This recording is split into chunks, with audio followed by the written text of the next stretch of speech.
अस्सलाम वालेकुम नाजरीन। प्रोग्राम अज दी गल नाल मैं वां तुहाडा मेज़बान शाहिद सकनैन लक। नाजरीन, लाहौर विच गैर मुल्की औरतां दे मुबैयना अगवा ते रज़ाडार स्कैंडल नाल मुतल्लिक कई अहम सवाल जिहड़ा है वो हुण सामने आना शुरू हो गए ने। मुतासरा औरतां दे मुताबिक 2 जुलाई तो उन्हां नूं अगवा करके कैद रखिया गया सी अते पुलिस ने दावा किया कि औरतां नूं जिहड़ा है बाजियाब अस्सी कराया।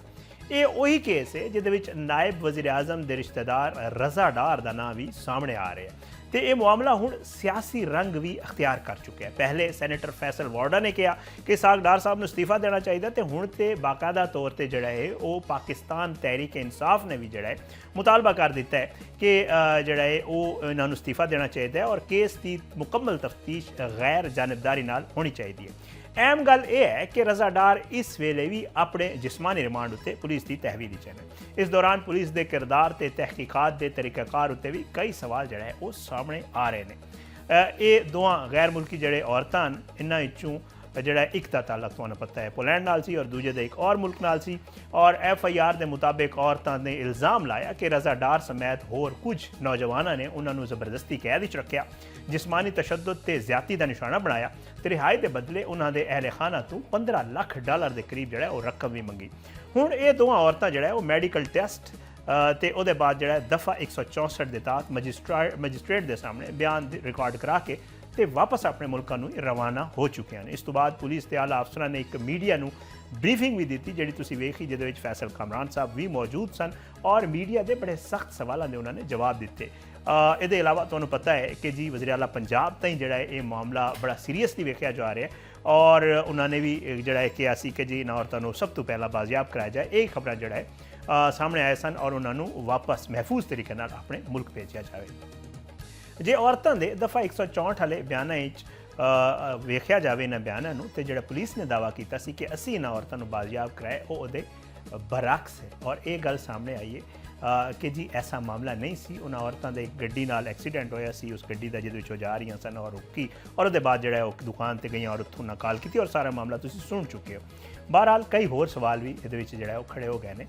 औरतां के मुताबिक वो एक दुकान तक पहुंचियां, उत्थों अपने वालिद नूं फोन किया जिहदे बाद पुलिस नूं इतला मिली तो पुलिस उत्थे जिहड़ा वो पहुंची। इस बारे DIG ऑपरेशंस फैसल कामरान साहब ने जदों सहाफियां ने उन्हां तों पुछया तो उन्हां वजाहत की कि असीं मुख्तलिफ शहरां छापे मार रहे सां, जिस तो बाद मुलजमां नूं एहसास होया कि पुलिस उन्हां तक पहुंच चुकी है, इसलिए उन्होंने औरतां नूं गड्डी बिठा के आख्या कि पैसे आ गए ने, असीं तुहानूं एयरपोर्ट छोड़ आने तो इस तरह औरतां की रिहाई मुमकिन हुई। ये उन्होंने इस सवाल का जवाब दिता सी।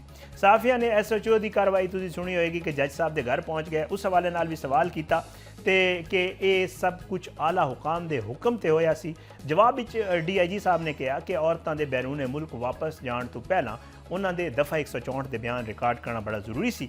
इस मकसद लिए ड्यूटी मजिस्ट्रेट नाल राबता किया गया तो राबता ना होया तो उस सूरत SHO नूं मजिस्ट्रेट दे असीं घर भेजिया सी ते उन्हां दा कहना सी कि जे औरतां दा बयान रिकॉर्ड कराए बगैर असीं उन्हां नूं वापस भेज देंदे तो बैनुल अक़वामी मीडिया ते आलमी फोरमां उत्ते जिहड़ा पाकिस्तान उत्ते कई सवाल पैदा होंदे और कई सवाल खड़े होंदे। केस नाल मुतल्लिक होर भी कई सवाल जिहड़ा सामने आ रहे हैं। सहाफिया ने यह भी इल्ज़ाम लाया कि पुलिस कुछ अपराध नूं बचाने की कोशिश कर रही है। इस उत्ते DIG ने वजाहत पेश की और कहा कि तहकीकात जो है वो शफाफ अंदाज जारी ने और केस की तहकीकात जो है वो बिल्कुल शफाफ तरीके नाल कीते जाएंगे। केस की तहकीकात एक और पेशरफ्त भी सामने आई है। तहकीकात के मुताबिक इस वाक़े मुलविस एक मुलजिम का जोड़ा है वो DNA भी अज जोड़ा है उन्होंने खवातीन नाल मैच हो गया जी एक ज्यादती की गल की जा रही थी। जराए के मुताबिक वाक़े मुलविस अफराद की शनाख्त ते शवाहिद की तस्दीक तो बाद तफ्तीश नूं अगे बढ़ाया जा रहा है। पुलिस की हिरासत में मौजूद मुलजमान नवाज नाम का एक मुलजिम भी शामिल है जिहदे बारे आख्या जा रहा है कि उन्हें मुबैना तौर पर सब तो पहले गैर मुल्की खातून नाल ज्यादती की सी। इस मुलजिम उत्ते यह भी इल्ज़ाम है कि उन्हें होर मुलजमान भी मुबैना जुर्म करने ते उकसाया सी, जिस तो बाद बाकी अफराद ने भी मुबैना तौर पर इस वाक़े हिस्सा लिया। तफ्तीशी हुकाम के मुताबिक केस की जी कानूनी कार्रवाई है वो जारी हुए तो तमाम पहलुओं का निहायत बारीक बीनी नाल जायज़ा लिया जा रहा है। ये केस जड़ा है हूँ तुहानूं जिस तरह मैं पहले कह रहा था सियासी बन गया। इस केस की क्या तहकीकात शफाफ होंगे, क्या वाकई पुलिस मुलजमान बचाने की कोशिश कर रही है। डार फैमिली का अपना भी एक मौकफ है वह भी सामने आया है। वो की है इस सारे मामले पर गल करने वास्ते साडे नाल सीनियर क्राइम रिपोर्टर जनाब नुमान शेख साहब मौजूद ने।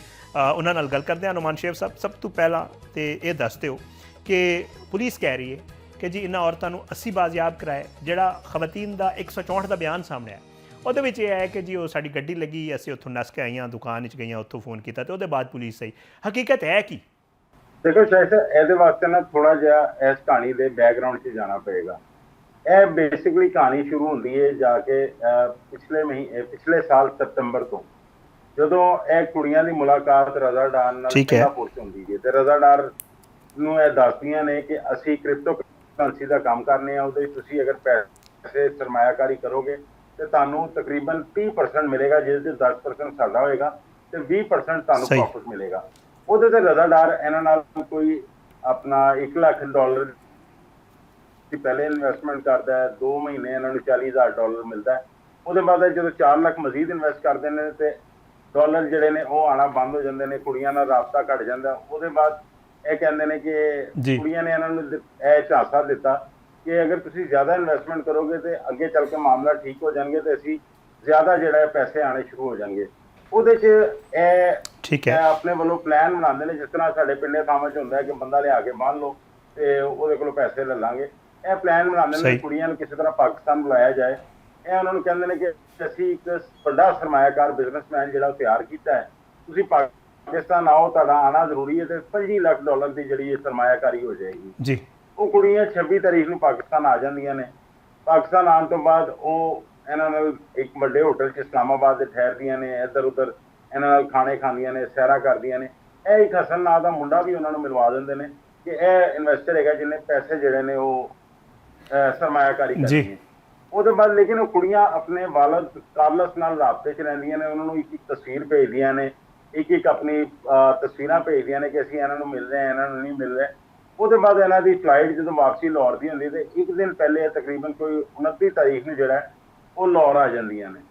ਜਿਸ ਟਾਈਮ ਲਾਹੌਰ ਆਉਂਦੀਆਂ ਨੇ ਤੇ ਇਹਨਾਂ ਨੇ ਆਪਣਾ ਪਲਾਨ ਬਣਾਇਆ ਹੁੰਦਾ, ਇਹ ਇਹਨਾਂ ਨੂੰ ਫੜ ਕੇ ਡਿਫੈਂਸ 'ਚ ਬੰਨ ਲੈਂਦੇ ਨੇ। ਉੱਥੇ ਇਹ ਕਹਿੰਦੇ ਨੇ ਕਿ ਹੁਣ ਤੁਸੀਂ ਪੈਸੇ ਦਿਓਗੇ ਤੇ ਵਾਪਸ ਜਾਓਗੇ। ਉੱਥੇ ਇੱਕ ਵਹੀਰ ਨਾਂ ਦਾ ਜਿਹੜਾ ਹੈ ਉਹ ਕਿਰਦਾਰ ਸਾਹਮਣੇ ਲੈ ਕੇ ਆਉਂਦੇ ਨੇ, ਉਹਨੂੰ ਆਪਣੇ ਵੱਲੋਂ ਬਦਮਾਸ਼ ਬਣਾ ਕੇ, ਕਿਉਂਕਿ ਉਹਦਾ ਥੋੜਾ ਜਿਹਾ ਕ੍ਰਿਮੀਨਲ ਰਿਕਾਰਡ ਹੁੰਦਾ ਹੈ, ਜਿਹਦਾ FIR 'ਚ ਵੀ ਜ਼ਿਕਰ ਹੈ ਕਿ ਬਹੁਤ ਹੈਗਾ। ਇਹ ਉਹਨੂੰ ਸਾਹਮਣੇ ਲੈ ਆਉਂਦੇ ਨੇ। ਉਹਦੇ ਬਾਅਦ ਉਹਦੇ ਵਾਲਦ ਨਾਲ ਰਾਬਤਾ ਕਰਦੇ ਨੇ। ਵਾਲਦ ਜਦੋਂ ਰਾਬਤਾ 'ਚ ਆਉਂਦਾ ਹੈ ਤੇ ਉਹ ਸਪੈਨਿਸ਼ ਪੁਲਿਸ ਨਾਲ ਵੀ ਰਾਬਤਾ ਕਰਦਾ ਹੈ। ਉਹਦੇ ਇਲਾਵਾ ਉਹ ਸਪੈਨਿਸ਼ ਪੁਲਿਸ ਦੇ ਕਹਿਣ ਦੇ ਉੱਤੇ ਹਾਲੈਂਡ 'ਚ ਦੂਸਰੀ ਕੁੜੀ ਦੇ ਮਾਪਿਆਂ ਨਾਲ ਵੀ ਰਾਬਤਾ ਕਰਦਾ, ਉਹਨਾਂ ਦੇ ਘਰਦਿਆਂ ਨੂੰ ਵੀ ਦੱਸਦਾ।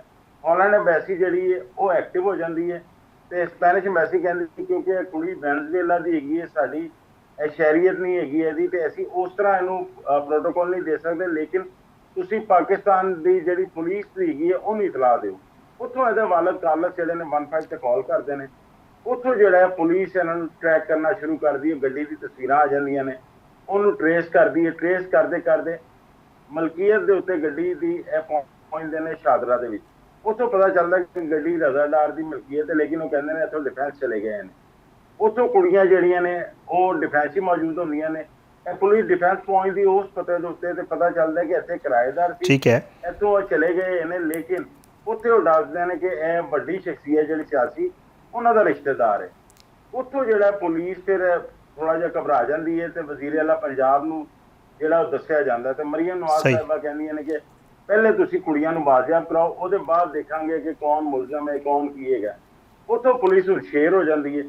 ਉਹ ਕੁੜੀਆਂ ਨੂੰ ਟਰੈਕ ਕਰਨਾ ਸ਼ੁਰੂ ਕਰਦੀ ਹੈ, ਉਹਨਾਂ ਦੇ ਘਰਦਿਆਂ ਨਾਲ ਵੀ ਰਾਬਤਾ ਕਰਦੀ ਹੈ ਰਜ਼ਾ ਡਾਰ ਦੇ। ਉਹ ਜਦੋਂ ਰਾਬਤਾ ਕਰਦੀ ਹੈ ਤੇ ਰਜ਼ਾ ਡਾਰ ਦੇ ਘਰ ਦੇ ਉਹਨੂੰ ਦੱਸ ਦਿੰਦੇ ਨੇ ਕਿ ਪੁਲਿਸ ਤੇਰੇ ਮਗਰ ਹੈਗੀ ਹੈ। ਹੁਣ ਉਸ ਦਿਨ ਕੁੜੀਆਂ ਦੀ ਸਵੇਰੇ 5 ਵਜੇ ਦੀ ਫਲਾਈਟ ਹੁੰਦੀ ਹੈ ਤੇ ਰਜ਼ਾ ਡਾਰ ਕੋਸ਼ਿਸ਼ ਕਰਦਾ ਕਿ ਕੁੜੀਆਂ ਨੂੰ ਫਟਾਫਟ ਜਿਹੜਾ ਏਅਰਪੋਰਟ ਪਹੁੰਚਾਈਏ ਤੇ ਕੋਈ ਆਪਣਾ ਮਸਲਾ ਹੀ ਨਹੀਂ ਹੋਏਗਾ, ਕੁੜੀਆਂ ਇੱਥੋਂ ਨਿਕਲ ਜਾਣਗੀਆਂ। ਕੁੜੀਆਂ ਨੂੰ ਜਿਸ ਟਾਈਮ ਉਹ ਲੈ ਕੇ ਨਿਕਲਦੇ ਨੇ, ਗਾਜ਼ੀ ਚੌਕ ਪਹੁੰਚਦੇ ਨੇ ਤਾਂ ਕੁੜੀਆਂ ਦੇਖਦੀਆਂ ਨੇ ਇੱਥੇ ਕਾਫੀ ਰਸ਼ ਹੈਗਾ। ਉਹ ਸਾਹਮਣੇ ਡੈਸ਼ਬੋਰਡ ਤੇ ਪਾਸਪੋਰਟ ਆਪਣੇ ਦੇਖਦੀਆਂ ਨੇ ਕਿ ਰਜ਼ਾ ਡਾਰ ਕੋਲ ਪਏ ਨੇ। ਇਹ ਆਪਣੇ ਪਾਸਪੋਰਟ ਉੱਥੇ ਚੁੱਕਣ ਲੱਗਦੀਆਂ ਨੇ। ਉੱਥੇ ਇਹਨਾਂ ਦੀ ਰਜ਼ਾ ਡਾਰ ਨਾਲ ਹਾਥਾਪਾਈ ਵੀ ਹੁੰਦੀ ਹੈ। ਉਹ ਗੱਡੀ ਇੱਕ ਹੋਰ ਗੱਡੀ ਜਾ ਕੇ ਵੱਜ ਜਾਂਦੀ ਹੈ। ਉੱਥੇ ਜਦੋਂ ਗੱਡੀ ਵੱਜਦੀ ਹੈ ਤੇ ਕੁੜੀਆਂ ਫਟਾਫਟ ਆਪਣੇ ਪਾਸਪੋਰਟ ਫੜ ਕੇ ਬਾਹਰ ਗੱਡੀ ਤੋਂ ਛਾਲ ਮਾਰ ਦਿੰਦੀਆਂ ਨੇ। ਰਜ਼ਾ ਜਿਹੜਾ ਉਹ ਗੱਡੀ ਵਾਪਸ ਨਸਾ ਕੇ ਚਲਾ ਜਾਂਦਾ ਹੈ। ਕੁੜੀਆਂ ਉੱਥੇ ਇੱਕ ਮਾਡਲ ਨੂੰ ਕਹਿੰਦੀਆਂ ਨੇ, ਮਾਡਲ ਇਹਨਾਂ ਨੂੰ ਸਾਹਮਣੇ ਦੁਕਾਨ 'ਚ ਲੈ ਜਾਂਦਾ ਜਿਹਦੀ ਤਸਵੀਰ ਵੀ ਆਈ ਹੈ। ਹੁਣ ਪੁਲਿਸ ਲਾਈਵ ਲੋਕੇਸ਼ਨ ਤੇ ਇਹਨਾਂ ਦੇ ਮਗਰ ਹੁੰਦੀ ਹੈ। ਉਹ ਦੁਕਾਨਦਾਰ ਜਿਹੜਾ ਹੈ ਉਹ 155 ਤੇ ਕਾਲ ਕਰਦਾ, ਲੇਕਿਨ ASP ਜਿਹੜਾ ਹੈ ਉਹ 3 ਤੋਂ 4 ਮਿੰਟ ਬਾਅਦ ਉੱਥੇ ਪਹੁੰਚ ਜਾਂਦਾ ਹੈ। ਉਹ ਜਿਸ ਟਾਈਮ ਉੱਥੇ ਪਹੁੰਚ ਕੁੜੀਆਂ ਨੂੰ ਆਪਣੀ ਤਹਿਵੀਲ 'ਚ ਲੈਂਦੇ ਨੇ। ਕੁੜੀਆਂ ਜਿਹੜੀਆਂ ਨੇ ਉਹ ਬੇਸਿਕਲੀ ਤੁਹਾਡਾ ਸਵਾਲ ਜਿਹੜਾ ਸੀ, ਕੁੜੀਆਂ ਆਪ ਨਸੀਆਂ ਨੇ ਉੱਥੋਂ ਲੇਕਿਨ ਪੁਲਿਸ ਕਿਉਂਕਿ ਪਿੱਛਾ ਕਰ ਰਹੀ ਹੁੰਦੀ ਹੈ ਤਾਂ ਮੌਕੇ ਤੇ ਪੁਲਿਸ ਪਹੁੰਚ ਜਾਂਦੀ ਹੈ। अच्छा नुमान शेख साहब, क्योंकि डार फैमिली का भी अपना एक मौकफ है और मुख्तलिफ चैनल से भी चल चुके हैं, उन्होंने यह कहना है कि जी असी तो आपू ही विक्टम हाँ, जो रजा डार है वो विक्टम है और ਉਹਦੇ ਨਾਲ भी धोखा होया है। उन्होंने फैमिली का यह कहना है, ਤੁਹਾਨੂੰ ਕੀ ਲੱਗ ਰਿਹਾ? देखो शायद भाई रजा बेशक विक्टम है। देखो उन्होंने $5 ਲੱਖ ਜਿਹੜਾ ਉਹ ਆਪਣਾ ਇੱਕ ਸਰਮਾਇਆਕਾਰੀ ਕੀਤੀ ਸੀ, ਉਹਦਾ ਉਹਨਾਂ ਜਿਹੜਾ ਸੂਦ ਕਹਿ ਲਓ ਉਹਨੂੰ ਜਾਂ ਉਹਦਾ ਮੁਨਾਫਾ ਕਹਿ ਲਓ ਪਾ ਕੇ ਉਹਨਾਂ ਨੇ $7 ਲੱਖ ਬਣਾਇਆ ਹੈ। ਇਹ ਗੱਲ ਕਰੋੜਾਂ 'ਚ ਜਾਂਦੀ, ਲੇਕਿਨ ਰਜ਼ਾ ਦਾ ਤਰੀਕਾਕਾਰ ਜਿਹੜਾ ਸੀ ਉਹ ਗਲਤ ਸੀ। ਜਿਸ ਤਰ੍ਹਾਂ ਕੁੜੀਆਂ ਨੂੰ ਬੁਲਾਇਆ ਗਿਆ, ਕੁੜੀਆਂ ਨੂੰ ਬੁਲਾਉਣ ਤੋਂ ਬਾਅਦ ਮਾਸਟਰ ਜਿਹੜਾ ਪਲਾਨ ਹੈ ਉਹ ਰਜ਼ਾ ਦਾ ਬਣਿਆ ਹੈ, ਸਾਰੀ ਪਲੈਨਿੰਗ ਉਹਦੀ ਸੀ। ਤੇ ਉਹਦੇ ਬਾਅਦ ਮੁਕੱਦਮਾ ਵੀ ਜਿਹੜਾ ਦਰਜ ਹੋਇਆ ਤੇ ਅਗਵਾ ਬਰਾਏ ਤਵਾਨ ਦਾ ਮੁਕੱਦਮਾ ਜਿਹੜਾ ਉਹ ਰਜ਼ਾ ਦੇ ਖਿਲਾਫ ਹੀ ਦਰਜ ਹੋਣਾ ਸੀ, ਇਸੇ ਲਈ ਰਜ਼ਾ ਦੇ ਖਿਲਾਫ ਦਰਜ ਹੋਇਆ। ਉਹਦੇ ਬਾਅਦ ਦੂਸਰਾ ਫੇਲ ਜਿਹੜਾ ਆ ਜਾਂਦਾ ਹੈ, ਜਿਹੜਾ ਕੁੜੀਆਂ ਦੇ 164 ਦੇ ਬਿਆਨ ਵੀ ਹੋਏ ਜਿਹਦੇ ਵਿੱਚ ਉਹਨਾਂ ਨੇ ਦੱਸਿਆ ਕਿ ਸਾਡੇ ਨਾਲ ਜ਼ਿਆਦਤੀ ਹੋਈ ਹੈ। ਉਹਦੇ ਵਿੱਚ ਪੁਲਿਸ ਦਾ ਇਹ ਕਹਿਣਾ ਹੈ ਕਿ ਜਿਹੜਾ ਇਹਨਾਂ ਨੇ ਵਹੀਦ ਨਾਂ ਦਾ ਡੌਨ ਸਾਹਮਣੇ ਬਣਾ ਕੇ ਪੇਸ਼ ਕੀਤਾ ਸੀ, ਉਹਦੇ ਨਾਲ ਜਿਹੜੇ 2 ਮੁੰਡੇ ਸੀ ਇਹ ਉਹਨਾਂ ਦਾ ਫੇਲ ਸੀ, ਇਹ ਉਹਨਾਂ ਨੇ ਹਰਕਤ ਕੀਤੀ ਹੈਗੀ ਹੈ। ਲੇਕਿਨ DNA ਟੈਸਟ ਜਿਹੜਾ ਉਹ ਕਰਵਾਇਆ ਗਿਆ, ਉਹਦੀ ਵੀ ਰਿਪੋਰਟ ਜਿਹੜੀ ਇਬਤਦਾਈ ਆਈ ਹੈ, ਉਹਦੇ 'ਚ ਵੀ 3 ਨਮੂਨੇ ਜਿਹੜੇ ਨੇ ਉਹ ਪੁਲਿਸ ਦੇ ਮੁਤਾਬਿਕ ਮੈਚ ਕਰ ਗਏ ਨੇ। ਲੇਕਿਨ ਉਹਨਾਂ 'ਚ ਰਜ਼ਾ ਡਾਰ ਵਗੈਰਾ ਦਾ ਨਹੀਂ ਹੈਗਾ, ਜਦਕਿ ਹਾਲੇ ਜਿਹੜਾ ਮੇਨ ਮੁਲਜ਼ਮ ਹੈਗਾ ਵਹੀਦ, ਉਹਨੂੰ ਅਦਾਲਤ 'ਚ ਪੇਸ਼ ਨਹੀਂ ਕੀਤਾ ਗਿਆ ਕਿਉਂਕਿ ਜਿਸ ਟਾਈਮ ਪੁਲਿਸ ਉਹਨੂੰ ਫੜਨ ਗਈ ਸੀ ਤੇ ਪੁਲਿਸ ਦੇ ਬਕੌਲ ਉਹਨੇ ਦੂਸਰੀ ਮੰਜ਼ਿਲ ਤੋਂ ਛਾਲ ਮਾਰਤੀ ਸੀ ਤੇ ਉਹਦੇ ਜਿਹੜੀ ਕਹਿ ਲਓ ਕਿ ਲੱਤਾਂ ਜਿਹੜੀਆਂ ਨੇ ਉਹ ਟੁੱਟ ਗਈਆਂ ਨੇ, ਇਸ ਲਈ ਉਹ ਹਸਪਤਾਲ 'ਚ ਜ਼ੇਰੇ ਇਲਾਜ ਹੈ। अच्छा नुमान शेख साहब, ਤੁਸੀਂ ਇਹ ਸਾਰੀਆਂ ਚੀਜ਼ਾਂ ਕਵਰ ਵੀ ਕਰ ਰਹੇ ਹੋ, ਇਹਨਾਂ ਨੂੰ ਕਰੀਬ ਕੋਲ ਵੇਖ ਵੀ ਰਹੇ ਹੋ, ਕਿਆ ਵਾਕਈ ਇੱਕ ਇਲਜ਼ਾਮ ਲੱਗ ਰਿਹਾ ਹੈ ਕਿ ਪੁਲਿਸ ਜਿਹੜੀ ਹੈ ਉਹ ਬਚਾਉਣ ਦੀ ਕੋਸ਼ਿਸ਼ ਕਰ ਰਹੀ ਹੈ ਮੁਲਜ਼ਮਾਨ ਨੂੰ, ਐਸਾ ਹੈ? ਦੇਖੋ ਸ਼ਾਇਦ ਇਹਦੇ 'ਚ ਮੁਲਜ਼ਮਾਨ ਜਿਹੜੇ ਨੇ ਉਹ ਹੁਣ ਬਚਣਾ ਬਹੁਤ ਮੁਸ਼ਕਿਲ ਹੈ ਕਿਉਂਕਿ ਜਿਸ ਟਾਈਮ 164 ਦੇ ਬਿਆਨ ਹੋ ਗਏ ਤੇ 164 ਦੇ ਬਿਆਨ ਦੀ ਤੁਸੀਂ ਵੀ ਕਾਨੂੰਨ ਨੂੰ ਸਮਝਦੇ ਕੀ ਅਹਿਮੀਅਤ ਹੁੰਦੀ ਹੈ। ਉਹਦਾ ਮਤਲਬ ਇਹੀ ਹੈ ਕਿ ਜੱਜ ਦੇ ਸਾਹਮਣੇ ਜਿਹੜਾ ਕੋਈ ਮੁਤਾਸਰਾ ਸ਼ਖਸ ਹੈ ਜਾਂ ਕੋਈ ਜਿਹੜਾ ਮੁਦਈ ਹੈ ਜਾਂ ਜੋ ਵੀ, ਉਹ ਬਗੈਰ ਕਿਸੇ ਦਬਾਅ ਦੇ ਉਹ ਬਿਆਨ ਦੇ ਰਿਹਾ ਹੈ ਤੇ ਉਹ ਬਿਆਨ ਦੇ ਵਿੱਚ ਕੁੜੀਆਂ ਨੇ ਰਜ਼ਾ ਤੇ ਉਹਦੇ ਸਾਰੇ ਸਾਥੀਆਂ ਦਾ ਨਾਂ ਜਿਹੜਾ ਉਹ ਲਿਖਿਆ ਜਿਹੜੇ ਉਹਨਾਂ ਨੇ ਉੱਥੇ ਸੁਣੇ ਸੀ। ਤੇ ਇਹ ਬਿਆਨ ਜਿਹੜਾ ਇਹਨੂੰ ਕੋਈ ਵੀ ਅਦਾਲਤ, ਮੇਰਾ ਨਹੀਂ ਖਿਆਲ ਕਿ ਇਹਦੇ ਤੇ ਕੋਈ ਜਿਹੜਾ ਉਹ ਕੋਈ ਰਿਆਇਤ ਦਿੰਦੀ ਹੈ। ਇਹ ਉਹਨਾਂ ਵਾਸਤੇ ਇੱਕ ਬਹੁਤ ਵੱਡਾ ਉਹਨਾਂ ਦੇ ਗਲੇ 'ਚ ਜਿਹੜਾ ਫੰਦਾ ਪੈ ਚੁੱਕਿਆ ਹੈ। ਹੁਣ ਇਹਦੇ ਅੱਗੇ ਚੱਲ ਕੇ ਜਿਹੜਾ ਹੁਣ ਸਿਆਸੀ ਇਨਫਲੂਐਂਸ਼ੀਅਲ ਹੈਗੇ ਨੇ ਲੋਕ ਜਾਂ ਹੋਰ ਕੋਈ ਇਹਨਾਂ ਦਾ ਹੈਗਾ ਤੇ ਉਹਦਾ ਅੱਗੇ ਚੱਲ ਕੇ ਇਹ ਹੋ ਸਕਦਾ ਹੈ ਕਿ ਹੁਣ ਕਿਉਂਕਿ ਖਵਾਤੀਨ ਇੱਥੋਂ ਚਲੀਆਂ ਗਈਆਂ ਨੇ, ਉਹਨਾਂ ਨੇ ਵੀਡੀਓ ਲਿੰਕ ਦੇ ਜ਼ਰੀਏ ਸ਼ਾਮਲੇ ਤਫਤੀਸ਼ ਹੋਣਾ ਹੈ। ਉਹਦੇ ਬਾਅਦ ਉਹਨਾਂ ਦੀ ਕੋਈ ਮਿੰਨਤ ਸਾਜ਼ਿਸ਼ ਕਰਕੇ ਤੇ ਕੋਈ ਇਹਨਾਂ ਦੀ ਆਪਸ ਸੁਲਹ ਹੋਏ, ਲੇਕਿਨ ਫਿਰ ਵੀ ਜਿਹੜਾ ਅਗਵਾ ਬਰਾਏ ਤਵਾਨ ਦਾ ਮੁਕੱਦਮਾ ਹੈ ਇਹਨੂੰ ਤੇ ਫੇਸ ਕਰਨਾ ਹੀ ਪਏਗਾ। ਅੱਛਾ, ਇੱਕ ਬੌਸ ਦਾ ਵੀ ਜ਼ਿਕਰ ਸੀ FIR ਦੇ ਵਿੱਚ ਨੁਮਾਨ ਭਈ, ਔਰ ਕਿਹਾ ਇਹ ਜਾ ਰਿਹਾ ਹੈ ਕਿ ਜੀ ਇੱਕ ਬੰਦਾ ਸਾਹਮਣੇ ਆਇਆ ਜਿਹਦਾ ਨਾਮ ਵਹੀਦ ਹੈ ਔਰ ਉਹੀ ਬਾਸ ਹੈ, ਪੁਲਿਸ ਇਹ ਕਹਿ ਰਹੀ ਹੈ। ਲੇਕਿਨ ਇਹ ਵੀ ਸੋਸ਼ਲ ਮੀਡੀਆ ਤੇ ਗੱਲ ਹੋ ਰਹੀ ਹੈ ਕਿ ਜੀ ਬਾਸ ਕੋਈ ਹੋਰ ਸੀ ਪਰ ਕਿਸੇ ਬੰਦੇ ਨੂੰ ਬਾਸ ਬਣਾ ਕੇ ਉਹਨੂੰ ਬਚਾਉਣ ਦੀ ਕੋਸ਼ਿਸ਼ ਹੋ ਰਹੀ ਹੈ। ਇਹਦੀ ਕੀ ਹਕੀਕਤ ਹੈ? ਦੇਖੋ ਇਹਦੇ 'ਚ ਹੈਗਾ ਕਿ ਇਸ ਕੇਸ 'ਚ ਕਿਉਂਕਿ ਖਵਾਤੀਨ ਜਿਹੜੀਆਂ ਨੇ ਉਹ ਬਾਹਰ ਜਾ ਚੁੱਕੀਆਂ ਨੇ, ਉਹਨਾਂ ਨੇ ਆਪਣੀ ਜਿਹੜੀ ਸਟੇਟਮੈਂਟ ਹੈ ਉਹ ਇਹਨਾਂ ਨੇ ਰਿਕਾਰਡ ਕਰਾਈ ਹੈ ਪੁਲਿਸ ਉੱਥੇ ਅਦਾਲਤ ਦੇ ਸਾਹਮਣੇ। ਉਹਦੇ 'ਚ ਜਿਹੜੀ ਪੁਲਿਸ ਦੀ ਤਫਤੀਸ਼ ਹੈ ਉਹਦੇ ਮੁਤਾਬਿਕ ਕੁੜੀਆਂ ਨੇ ਜਿਸ ਟਾਈਮ ਤਸਵੀਰਾਂ ਦਿਖਾਈਆਂ ਗਈਆਂ ਔਰ ਜਦੋਂ ਵਹੀਦ ਦੀ ਤਸਵੀਰ ਦਿਖਾਈ ਗਈ ਤੇ ਉਹਨਾਂ ਦਾ ਕਹਿਣਾ ਸੀ ਕਿ ਇਹੀ ਬੌਸ ਹੈਗਾ, ਇਹਨੂੰ ਹੀ ਬੌਸ ਬਣਾ ਕੇ ਪੇਸ਼ ਕੀਤਾ ਗਿਆ। ਇਹ ਬੇਸਿਕਲੀ ਜਿਹੜਾ ਹੁਣ ਤੱਕ ਮੇਰੀ ਇੱਕ ਤਜਰਬਾ ਕਹਿੰਦਾ ਇਹ ਕਿਉਂਕਿ ਇਹਦਾ ਕ੍ਰਿਮੀਨਲ ਰਿਕਾਰਡ ਹੈਗਾ ਸੀ, ਇਹ ਆਪਣਾ ਕਤਲ ਦੇ ਮੁਕੱਦਮੇ 'ਚ ਵੀ ਰਿਹਾ, ਇਹਦੇ ਇਲਾਵਾ 3-4 ਹੋਰ ਮੁਕੱਦਮਿਆਂ 'ਚ ਵੀ ਰਿਹਾ ਹੈ ਜੀ। ਕਈ ਮੁਕੱਦਮਿਆਂ 'ਚ ਇਹ ਪੁਲਿਸ ਦੇ ਕੋਲ ਜ਼ਮਾਨਤੀ ਵੀ ਹੈਗਾ, ਲੇਕਿਨ ਮੁਲਜ਼ਮ ਵੀ 3-4 ਮੁਕੱਦਮਿਆਂ 'ਚ ਰਿਹਾ ਹੈ। ਇਹਦੀ ਵਜ੍ਹਾ ਤੋਂ ਜਿਹੜੀ ਸਾਡੀ ਜੈਨਜ਼ੀ ਹੈਗੀ ਹੈ, ਨਵੀਂ ਨਸਲ ਹੈਗੀ ਹੈ, ਅਸਲ 'ਚ ਜਿੰਨੇ ਵੀ ਮੁੰਡੇ ਸੀ ਜਿਨ੍ਹਾਂ ਨੇ ਸਾਰਾ ਪਲਾਨ ਕੀਤਾ ਅਹਿਮਦ ਰਜ਼ਾ ਡਾਰ ਤੋਂ ਲੈ ਕੇ ਜਿਹੜੇ ਬਾਕੀ ਸੀ, ਇਹਨਾਂ ਦੀ ਉਮਰਾਂ 20 ਸਾਲ ਤੋਂ ਲੈ ਕੇ ਤੇ 24-25 ਸਾਲ ਦੇ ਦਰਮਿਆਨ ਨੇ, ਤੁਸੀਂ ਜੈਨਜ਼ੀ ਕਹਿ ਸਕਦੇ ਹੋ। ਇਹਨਾਂ ਵਾਸਤੇ ਇਹੋ ਜਿਹਾ ਬੰਦਾ ਇੱਕ ਉਹਨਾਂ ਦੀ ਸੁਸਾਇਟੀ ਦੇ ਵਿੱਚ, ਉਹਨਾਂ ਦੀ ਕੰਪਨੀ ਦੇ ਵਿੱਚ ਇੱਕ ਆਈਡੀਅਲ ਹੁੰਦਾ ਹੈ ਕਿ ਜਿਹਨੇ ਜੇਲ੍ਹ ਕੱਟੀ ਹੈ ਤੇ ਇਸ ਤਰ੍ਹਾਂ ਉਹ ਕ੍ਰਿਮੀਨਲ ਲੋਕਾਂ 'ਚ ਉੱਠਦਾ ਬੈਠਦਾ, ਤੇ ਉਹਨਾਂ ਵਾਸਤੇ ਇੱਕ ਡੌਨ ਦੀ ਹੈਸੀਅਤ ਹੁੰਦੀ ਹੈ। ਇਸੇ ਲਈ ਉਹਨੂੰ ਜਿਹੜਾ ਬੌਸ ਬਣਾ ਕੇ ਇਹਨਾਂ ਨੇ ਫਰਜ਼ੀ ਤੌਰ 'ਤੇ ਪੇਸ਼ ਕੀਤਾ। ਅਦਰਵਾਈਜ਼ ਹੋਰ ਉੱਥੇ ਕੋਈ ਐਸਾ ਬੰਦਾ ਮੌਜੂਦ ਨਹੀਂ ਸੀ ਕਿਉਂਕਿ ਕੁੜੀਆਂ ਨੂੰ ਸਾਰਿਆਂ ਦੀ ਤਸਵੀਰਾਂ ਦਿਖਾ ਕੇ ਫਿਰ 164 ਦੇ ਬਿਆਨ ਹੋਏ ਨੇ। ਨੁਮਾਨ ਸ਼ੇਖ ਸਾਹਿਬ ਨਾਲ ਹੀ ਰਹਿਣਾ, ਇੱਕ ਛੋਟਾ ਜਿਹਾ ਬ੍ਰੇਕ ਲੈਣੇ ਔਰ ਇਸ ਮਾਮਲੇ ਤੇ ਕੁਝ ਮਜ਼ੀਦ ਗੱਲ ਵੀ ਕਰਾਂਗੇ।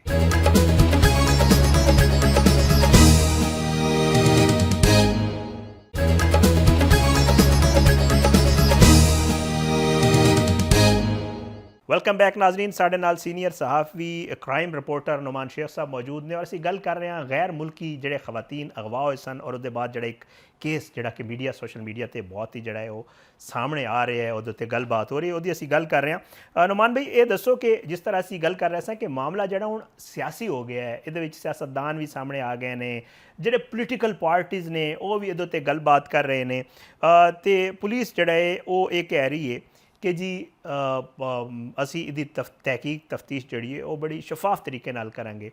ਇੱਕ ਗੱਲ ਦੱਸੋ ਕਿ ਜਿਸ ਵਕਤ ਇਹ ਸਾਰਾ ਕੁਝ ਹੋ ਰਿਹਾ ਸੀ ਉਸ ਵਕਤ ਜਿਹੜੇ ਰਜ਼ਾਡਾਰ ਸਾਹਿਬ ਨੇ ਉਹ ਮੌਜੂਦ ਸਨ ਉਸ ਕਾਰ 'ਚ ਔਰ ਜਿੰਨੀ ਵੀ ਕਾਰਵਾਈ ਹੋਈ ਚਾਹੇ ਉਹ ਜ਼ਿਆਦਤੀ ਹੋਵੇ ਅਗਵਾ ਹੋਵੇ ਉਸ ਦੌਰਾਨ ਵੀ ਜਿਹੜਾ ਹੈ ਉਹ ਮੌਜੂਦ ਸਨ ਤੇ ਕਿੰਨਾ ਇੱਕ ਇਹ ਕਿਉਂਕਿ ਦਫਾਤ ਨੂੰ ਵੇਖਿਆ ਜਾਵੇ ਬੜੇ ਖਤਰਨਾਕ ਲੱਗੇ ਨੇ ਇਸ ਕੇਸ ਵਿੱਚ ਤੇ ਕਿੰਨਾ ਇੱਕ ਮਾਮਲਾ ਇਹ ਅਗਰ ਉਹਨਾਂ ਜ਼ਿਆਦਤੀ ਨਹੀਂ ਵੀ ਕੀਤੀ ਜਿਹੜੀ ਕਿ ਫਿਲਹਾਲ ਕਿਉਂਕਿ DNA ਨਹੀਂ ਆਇਆ ਤੇ ਫਿਲਹਾਲ ਜਿਹੜਾ ਕਿਹਾ ਜਾ ਰਿਹਾ ਇੱਕ ਹੀ ਮੁਲਜ਼ਮ ਦਾ DNA ਮੈਚ ਹੋਏ, ਅਗਰ ਉਹਨਾਂ ਜ਼ਿਆਦਤੀ ਨਹੀਂ ਵੀ ਕੀਤੀ ਤੇ ਇਹ ਮਾਮਲਾ ਉਹਨਾਂ ਲਈ ਕਿੰਨਾ ਖਤਰਨਾਕ ਹੋ ਸਕਦਾ ਹੈ ਦਫਾਤ ਨੂੰ ਵੇਖਿਆ ਜਾਵੇ ਔਰ ਇਸ ਐਕਟ ਨੂੰ ਵੇਖਿਆ ਜਾਵੇ ਜਿਹੜਾ ਉਸ ਕਾਰ 'ਚ ਹੋਇਆ ਉਹਨਾਂ ਦੀ ਮੌਜੂਦਗੀ ਜਾਂ ਗੈਰ ਮੌਜੂਦਗੀ ਜੇ ਵੀ ਕਹਿ ਲਓ। ਇਹਦੇ ਸ਼ਾਇਦ ਦੇਖੋ ਜਿਹੜੀ ਪੁਲਿਸ ਦੀ ਹਾਲੇ ਤੱਕ ਤਫਤੀਸ਼ੀ ਇਬਤਦਾਈ ਰਿਪੋਰਟ ਸੀ ਉਹ ਮੈਂ ਪੜ੍ਹੀ ਹੈ, ਉਹਦੇ 'ਚ ਉਹਨਾਂ ਦਾ ਇਹ ਕਹਿਣਾ ਹੈ ਕਿ ਜਿਹੜਾ ਭਾਈ ਜਦੋਂ ਆਇਆ ਤੇ ਰਜ਼ਾਡਾਰ ਨੇ ਉਹਨਾਂ ਨੂੰ ਕਿਹਾ ਕਿ ਤੁਸੀਂ ਆਪਣੇ ਘਰ ਰਾਬਤਾ ਕਰ ਲਓ। ਉਹ ਕੁੜੀਆਂ ਨੇ ਜਦੋਂ ਆਪਣੇ ਘਰ ਰਾਬਤਾ ਕੀਤਾ ਤੇ ਉਹਨਾਂ ਨੇ ਉੱਥੇ ਆਪਣੇ ਜਿਹੜੇ ਵਾਲਦ ਸੀ ਕਾਰਲਸ ਉਹਨਾਂ ਨੂੰ ਕਿਹਾ ਕਿ ਤੁਸੀਂ ਫਟਾਫਟ ਪੈਸਿਆਂ ਦਾ ਬੰਦੋਬਸਤ ਕਰੋ, $5 ਲੱਖ ਦਾ। ਉਹਨਾਂ ਨੇ ਕਿਹਾ ਮੈਂ ਇੰਨੀ ਛੇਤੀ ਇਹ ਪੈਸੇ ਨਹੀਂ ਕਰ ਸਕਦਾ ਤੇ ਲੇਕਿਨ 17 ਕਿ $19,000 ਉਹਨਾਂ ਨੂੰ ਭੇਜਤਾ ਕਿ ਤੁਸੀਂ ਇਹ ਪੈਸੇ ਇੰਨੇ ਮੇਰੇ ਕੋਲ ਹੈਗੇ ਨੇ। ਲੇਕਿਨ ਉਹ ਸਪੈਨਿਸ਼ ਪੁਲਿਸ ਦੇ ਨਾਲ ਰਾਬਤੇ 'ਚ ਗਏ ਸੀ ਤੇ ਉਹ ਇਸ ਸਾਰੇ ਕੇਸ ਨੂੰ ਪਰਸੂ ਵੀ ਕਰ ਰਹੇ ਸੀ। ਹੁਣ ਉੱਥੇ ਕੁੜੀਆਂ ਦਾ ਕਹਿਣਾ ਕਿ ਜਿਸ ਟਾਈਮ ਸਾਡੀ ਵਾਲਦ ਨਾਲ ਗੱਲ ਹੋ ਗਈ ਪੈਸੇ ਆਏ ਨੇ, ਉਹਦੇ ਬਾਅਦ ਅਹਿਮਦ ਰਜ਼ਾਡਾਰ ਜਿਹੜਾ ਤਫਤੀਸ਼ 'ਚ ਲਿਖਿਆ ਗਿਆ ਕਿ ਉੱਥੋਂ ਉਸ ਕਮਰੇ 'ਚੋਂ ਬਾਹਰ ਚਲਾ ਗਿਆ। ਉੱਥੇ ਵਹੀਦ ਤੇ ਇਹਦੇ ਨਾਲ ਦੇ 2 ਮੁੰਡੇ ਸੀ। ਉਹਦੇ ਬਾਅਦ ਵਹੀਦ ਜਦੋਂ ਬਾਹਰ ਜਾਂਦਾ ਤੇ ਉਹਨਾਂ ਦੋਨੋਂ ਮੁੰਡਿਆਂ ਨੇ ਇਸ ਤਰ੍ਹਾਂ ਜ਼ਿਆਦਤੀ ਕੀਤੀ ਹੈ। ਉਹਦੇ ਬਾਅਦ ਇੱਕ ਹੋਰ ਮੁੰਡਾ ਜਿਹੜਾ ਬਾਹਰੋਂ ਆਉਂਦਾ ਉਹਨੇ ਜ਼ਿਆਦਤੀ ਕੀਤੀ। ਇੱਕ ਬੰਦਾ ਹੋਰ ਸੀ ਜਿਹਦੇ ਕੋਲ ਉੱਥੇ ਅਸਲਾ ਵੀ ਮੌਜੂਦ ਸੀ, ਉਹ ਆ ਕੇ ਕੁੜੀਆਂ ਨੂੰ ਤਸ਼ੱਦਦ ਦਾ ਨਿਸ਼ਾਨਾ ਬਣਾਉਂਦਾ ਰਿਹਾ। ਉਹਦੇ ਬਾਅਦ ਉਹ ਵੀ ਬਾਹਰ ਚਲਾ ਗਿਆ। ਲੇਕਿਨ ਇਹ ਸਾਰੇ ਕੇਸ ਦੇ ਵਿੱਚ ਕਿਉਂਕਿ ਸਾਰੀ ਪਲੈਨਿੰਗ ਜਿਹੜੀ ਮਾਸਟਰਮਾਈਂਡ ਪੁਲਿਸ ਨੇ ਆਪ ਅਹਿਮਦ ਰਜ਼ਾਡਾਰ ਨੂੰ ਕਰਾਰ ਦਿੱਤਾ ਤੇ ਇਹ ਰੇਪ ਦੇ ਕੇਸ ਬੇਸ਼ੱਕ ਇਹਦਾ DNA ਨਾ ਮੈਚ ਕਰੇ ਲੇਕਿਨ 109 ਦੇ ਤਹਿਤ ਜਿਹੜੀ ਇਹ ਕਾਰਵਾਈ ਇਹਦੀ ਜਿਹੜੀ ਹੈ ਜ਼ਰੂਰ ਹੋਏਗੀ ਇਹਦੇ ਖਿਲਾਫ, ਕਿਉਂਕਿ ਇਹ ਮੁਸ਼ਾਵਰਤ 'ਚ ਆ ਜਾਂਦਾ ਤੇ 109 'ਚ ਵੀ ਇੱਥੇ ਜਿਹੜਾ ਤੁਹਾਨੂੰ ਪਤਾ ਕਿ ਸਜ਼ਾਵਾਂ ਜਿਹੜੀਆਂ ਉਹ ਹੁੰਦੀਆਂ ਰਹੀਆਂ ਨੇ। ਸਾਬਿਕ ਵਜ਼ੀਰ ਆਜ਼ਮ ਜਿਹੜੇ ਨੇ ਉਹ ਫਾਂਸੀ ਲੱਗ ਗਏ ਸੀ, ਲੇਕਿਨ ਇਹ ਹੁਣ ਪੁਲਿਸ ਦੀ ਇਹਦੀ ਮੁਕੰਮਲ ਪੁਲਿਸ ਵਾਸਤੇ ਟੈਸਟ ਕੇਸ ਹੈਗਾ ਤੇ ਪੁਲਿਸ ਇਹਦਾ ਹੁਣ ਦੇਖੋ ਚਲਾਨ ਕੀ ਅਦਾਲਤ 'ਚ ਜਮ੍ਹਾਂ ਕਰਾਉਂਦੀ ਹੈ, ਅਦਾਲਤ 'ਚ ਕੀ ਸਮੂਥ ਪੇਸ਼ ਕਰਦੀ ਹੈ, ਉਹਦੇ ਬਾਅਦ ਹੀ ਪਤਾ ਚੱਲੇਗਾ ਕਿ ਅਦਾਲਤ ਇਹਨਾਂ ਨੂੰ ਕੀ ਸਜ਼ਾ ਦਿੰਦੀ ਹੈ।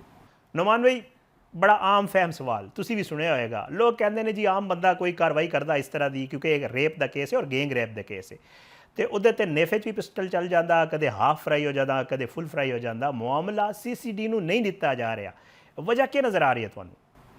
ਦੇਖੋ ਇਹਦੇ 'ਚ ਜਿਸ ਵਕਤ ਇੱਕ ਉਹ ਬੱਚੀ ਵਾਲਾ ਕੇਸ ਹੋਇਆ ਹਾਨੀਆ ਜਿਹੜੀ CCD ਦੀ ਐਲਕਾਰ ਦੀ ਫਾਇਰਿੰਗ ਨਾਲੋਂ ਬੱਚੀ ਸ਼ਹੀਦ ਹੋ ਗਈ ਚਕਵਾਲ ਦੇ ਵਿੱਚ, ਉਹਦੇ ਬਾਅਦ CCD ਜਿਹੜੀ ਹੈ ਉਹ ਵੈਸੇ ਹੀ ਬੈਕਫੁੱਟ ਤੇ ਚਲੀ ਗਈ ਹੈ।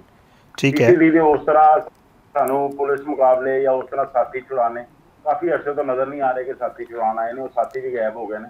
ਤੇ ਉਹਦੇ ਬਾਅਦ ਇਹ ਕੇਸ ਜਿਹੜਾ ਹੈ ਅਗਰ ਦੂਜੇ ਕਿਸੇ ਪਾਸੇ ਹੁੰਦਾ ਤੇ ਇਬਤਦਾਈ ਤੌਰ ਤੇ ਹੀ ਇਹਦੀ ਤਫਤੀਸ਼, ਕਿਉਂਕਿ ਗੈਂਗ ਰੇਪ ਦਾ ਕੇਸ ਹੈ, ਗੈਂਗ ਰੇਪ ਦਾ ਮੁਕੱਦਮਾ, ਇਹਦੀ ਤਫਤੀਸ਼ ਕਰਨੀ ਹੀ CCD ਨੂੰ ਚਾਹੀਦੀ ਸੀ। ਲੇਕਿਨ ਫੈਸਲ ਕਾਮਰਾਨ ਕੋਲ ਜਦੋਂ ਸਵਾਲ ਕੀਤਾ ਗਿਆ ਤੇ ਉਹਨਾਂ ਦਾ ਇਹ ਕਹਿਣਾ ਸੀ ਕਿ ਜਿਹੜਾ ਕਾਨੂੰਨ ਦੇ ਮੁਤਾਬਿਕ ਅਗਰ ਕੋਈ ਅਫੈਂਸ ਜਿਹੜਾ ਕਮਿਟਡ ਹੋਏ, ਅਗਰ ਪਹਿਲੇ ਤੋਂ ਪਲੈਨਿੰਗ ਕਰਕੇ ਕੀਤਾ ਹੋਇਆ ਤੇ ਫਿਰ ਉਹਦੀ ਤਫਤੀਸ਼ ਜਿਹੜੀ ਹੈ ਉਹ CCD ਨੂੰ ਨਹੀਂ ਜਾਂਦੀ, ਉਹਦੀ ਤਫਤੀਸ਼ ਜਿਹੜੀ ਉਹ ਇਨਵੈਸਟੀਗੇਸ਼ਨ ਕਰੇਗੀ। ਤੇ CCD ਦੇ ਹਵਾਲੇ ਨਾਲ ਤੇ ਜਿਹੜੀ ਮੇਰੇ ਕੋਲ